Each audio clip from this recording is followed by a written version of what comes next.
It's a great day in SimWorld, everybody. Good morning and welcome to SimWorld Today. I'm B-Ron, and joining me for this morning is JK Candell. Good morning, man. How you doing? Good to have you here. Good morning, B-Ron. It's good to be back in the SimWorld Today booth. It's a nice little Wednesday, so I'm doing pretty good. I hope you're doing well too. I am doing pretty well, man. Let's jump right into things. Shall we? Starting on the gridiron. Amari Cooper and Davante Adams both got traded yesterday. Amari Cooper is going to the Bills, while Davante Adams is reuniting with Aaron Rodgers and going to the Jets. And this was two trades that, one of them felt like it was a matter of time with Adams. The other one shocked me as a surprise. But, the Bills finally get a number one guy to replace Stephon Diggs. And the Jets get a huge offensive upgrade. And they also have a now a true number one in their own right as well. Were these trades for each of these teams what they needed to really, get themselves going and put themselves in that further into that win now mode? For the Bills, I think it's especially prominent. They're 4-2 now. You have like Keon Coleman and Khalil Shakir headlining your receiver room. You need a clear upgrade. Amari Cooper was trying to kind of force his way out of Cleveland. It felt like he was unhappy playing with Deshaun Watson. This is a match made in heaven. You give him the best quarterback he's ever had in his career in Josh Allen. He's a great route runner. You kind of give him that security to be that clear number one on a team that will be competitive in the AFC. I think that is going to make the Bills significantly better than they already are. If that doesn't move them into your upper echelon tier, it certainly does now, B-Ron. And about the Jets and Davante Adams, like you said, it was a foregone conclusion. We knew it would happen. But I'm surprised they gave up what could end up becoming a second-round pick for a receiver that's past his prime and is turning 32 in December. Davante Adams, yes, he's still one of the best receivers in football, but you have Garrett Wilson, who's a blossoming superstar. You have Breece Hall, also a blossoming superstar. I like it because it kind of takes the pressure off of them a little bit. You're probably throwing at Allen Lazard a little bit less. I think that it makes the Jets better, but I don't think it really pushes them into an elite contendership in the AFC because there's still so many question marks about this offensive line. It feels like a little bit like putting a Band-Aid on a bullet hole with the way they're trying to make this offense better than seemingly what it really is. I have to agree with you there, especially about the Jets offense in particular. I've never been too thrilled with the Jets offense. I know their defense is good, but the offense, even with Aaron Rodgers and the guys they have there now with Garrett Wilson, Allen Lazard, Breece Hall running back, those names are all great in their own right for various reasons. But I think their offensive line, like you said, has been the biggest problem. It's been inconsistent to start the tenure of Rodgers there. Granted, he only had the one game last season. One was a one play of that or whatever it was before getting injured. But four snaps, B-Rod. 4 snaps. Even so, not a good sign for them. But hopefully, this can turn it around for them and get them going. I think it's gonna take.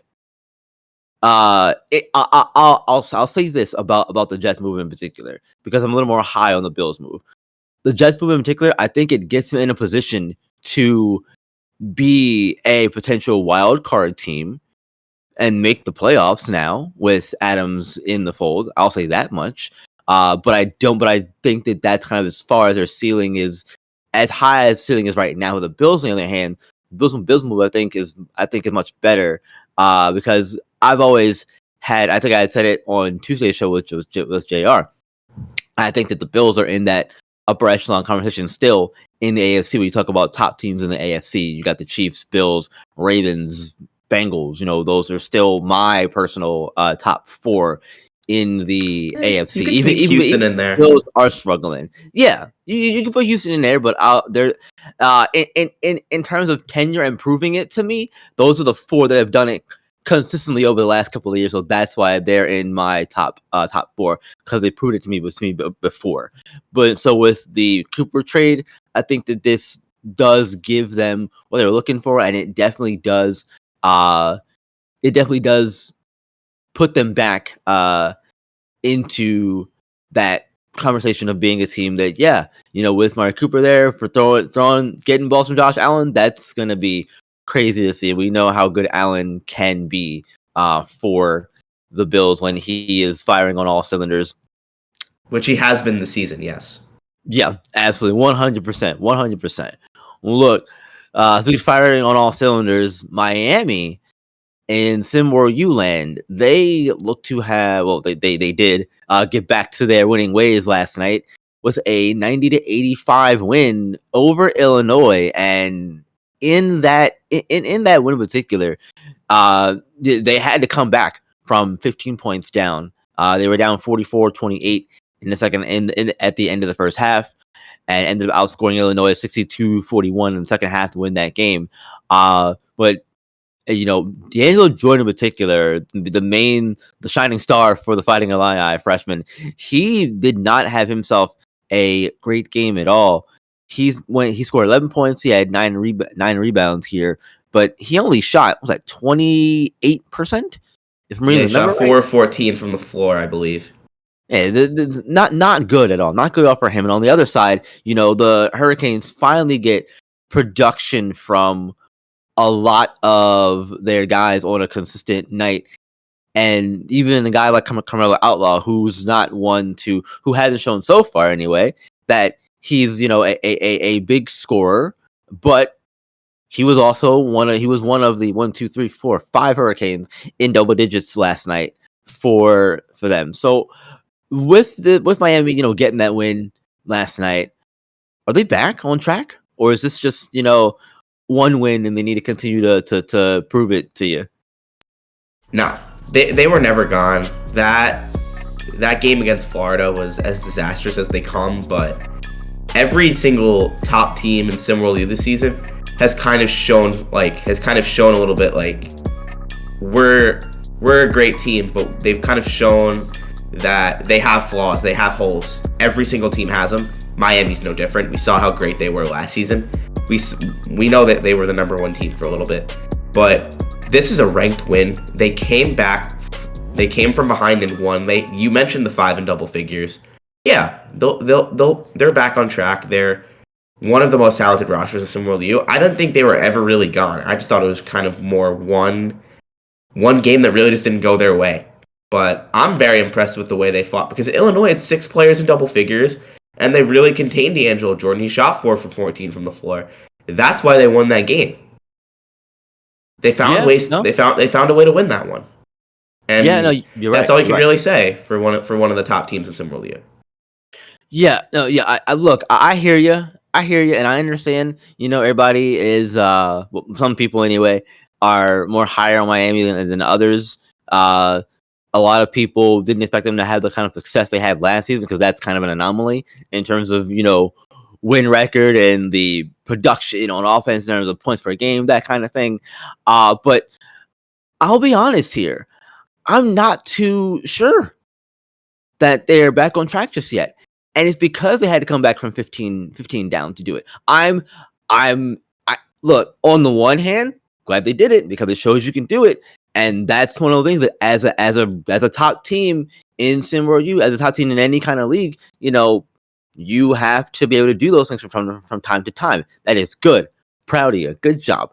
But on the other hand, this is the first couple games of the season here, first 3-4 games of the season, they really haven't looked great.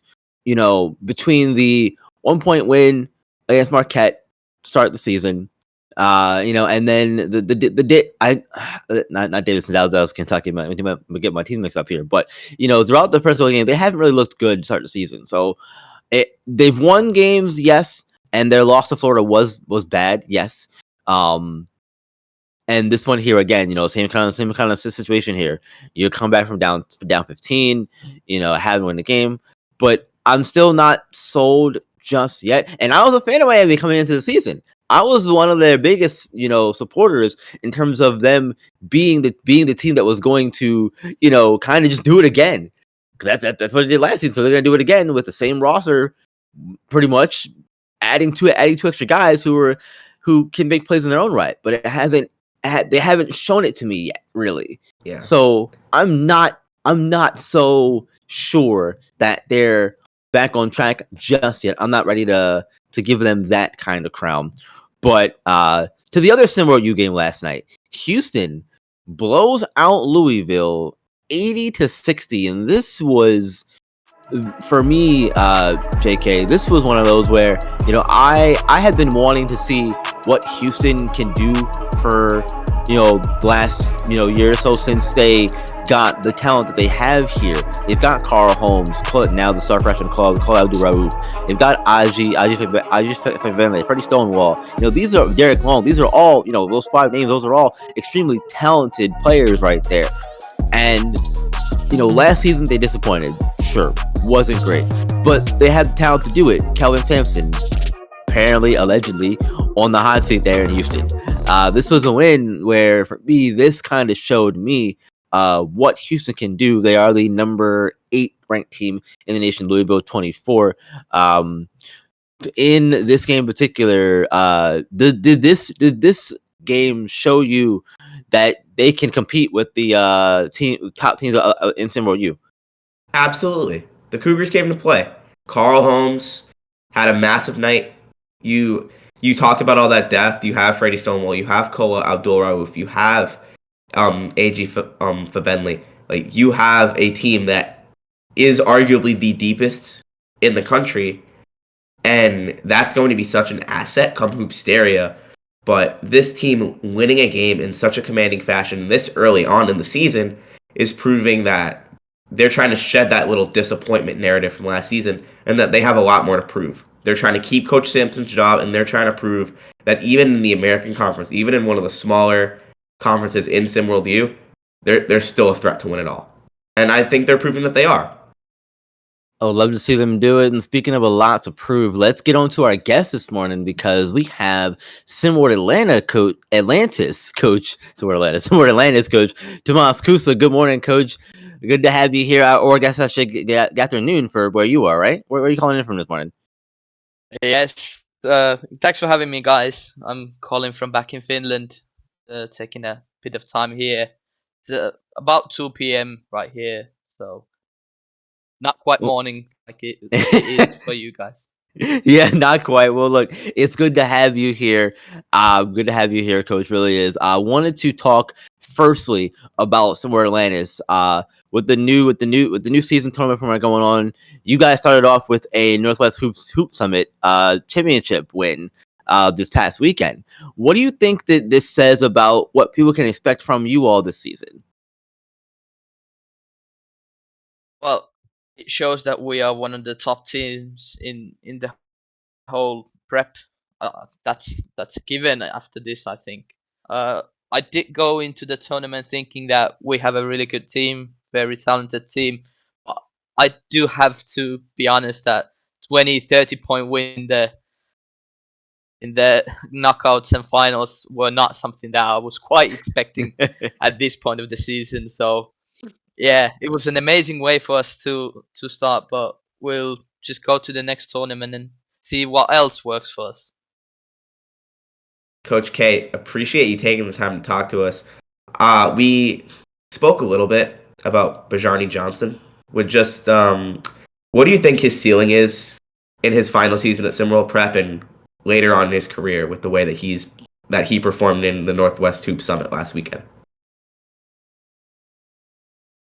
I'm not sure. I think I said it somewhere in the media already, but I think he's the best player in prep right now. Like, even going back to last year, I think he was very underrated by the media. Probably because we are across the pond from you guys, so it's a bit easier to rate the local guys a bit higher. I think he's the best player. He's got the perfect prototype to go and do whatever he wants in the pros. Like, those kinds of players, 6'7", wing, can handle the ball, be a lead ball handler, create offense for himself and others, knock down shots from everywhere on the ball. Like, you can't teach that. You can. Potential is there to be whatever. Yeah, and to follow that up, you're saying that you think that your team's overlooked because of because of the distance from the United States? Yes, I think we talked about it already during one of my prior uh, times on here, but I do think it's not just us. It's all the international teams in prep. In my opinion, can be a bit overlooked. Yeah, I can definitely agree with you there in some respects. But look, we got one more question for you, and I want to get this out. Producer Mayor, we gotta go. But one more question for you. Blaine Kidd, he was a big component in UCLA's game against Kentucky in Monday, even though they lost that game.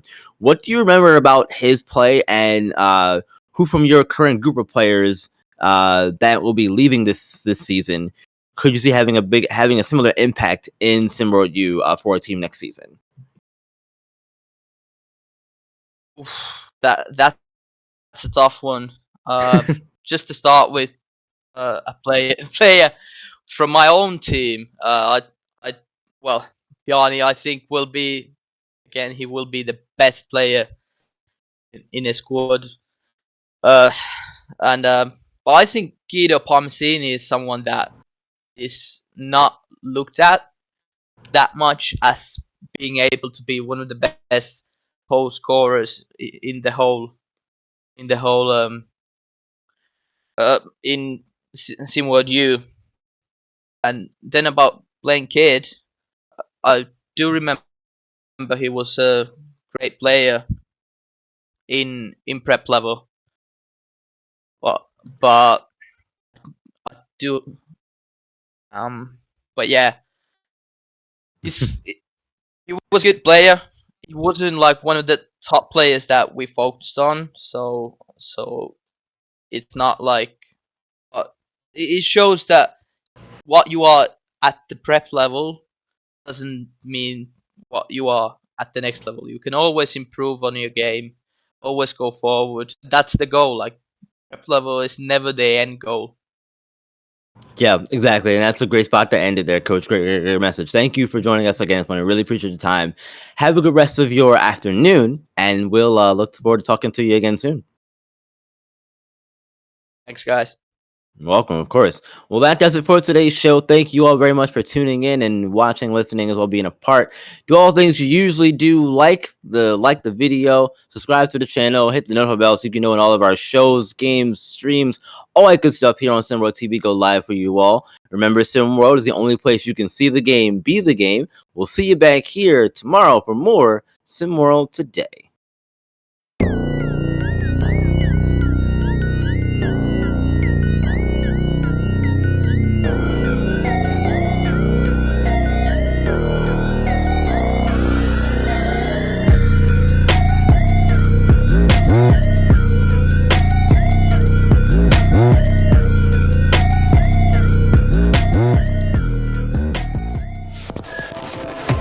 This has been a presentation